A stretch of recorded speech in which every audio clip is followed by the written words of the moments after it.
people think that breakfast is this normal thing that is just everybody has always done, but it's not. Edward Bernays, who's known as the father of propaganda, he's, I think, the uncle to the founder of Netflix, another propaganda machine. He created a campaign based off of breakfast. The meat industry came to him and said, hey, we're missing sales on sausages and bacon. We need to boost the sales of sausages and bacon. So he created this entire campaign and went to all the medical professionals and said, hey, let's start pushing breakfast being the healthiest, most essential meal of the day. And guess what happened to the sale of bacon and sausages? Skyrocketed. He did the exact same thing with what? Cigarettes. He was the guy behind cigarettes empowering women. So he built an entire campaign. We're talking about these myths of health, right? And he said, okay, the cigarette companies came to Edward Bernays and they're like, you know what? We need to boost our sales. I think it was Lucky. Lucky was the company back in the day. You've probably seen those old commercials Lucky.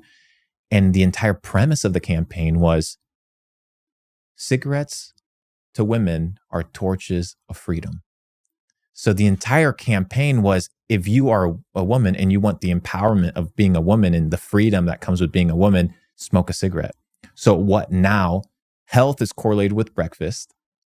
Women's empowerment is correlated with cigarettes. So how can you differentiate those? So you need to evaluate, in my opinion, the source of the information that's telling you what you do, instead of just adopting that philosophy and those belief systems, and always asking, what is the source of the information? Why are they saying this? And is it true? Yeah. Nobody does any critical thinking anymore. Nobody, brother. People are just, whatever they see, they believe. And I don't know, when I kind of came to the realization that this was not the way to think, I think before COVID, but particularly around COVID, I started questioning everything. I was like, why am I being shown this on the news sites? It's like, why are they choosing to talk about this and not the other things? Like, why were they not talking about just going outside, being more active, getting all your vitamins and being healthy? Why were they just saying, oh, hide, cover up, and avoid people?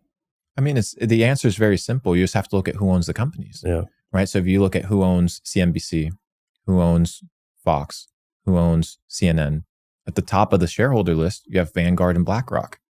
Then you look at the manufacturers of the jabs.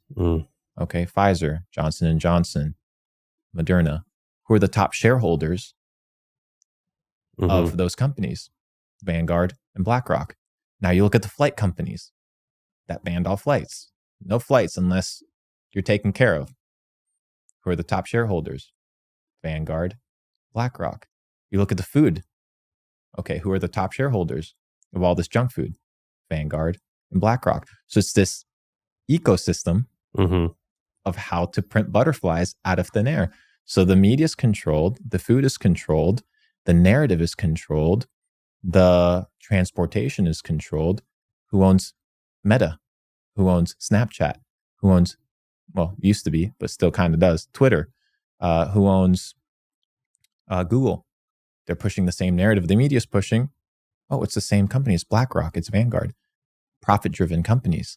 So this idea of breakfast, right? Edward Bernays, cigarettes, Edward Bernays, is the exact same play, but at a macro global scale at this point. Why? Because they have access to the internet, and the distribution of information is a lot more simple and effective at a mass viral scale, as opposed to newspaper and billboards like it used to be back in the day.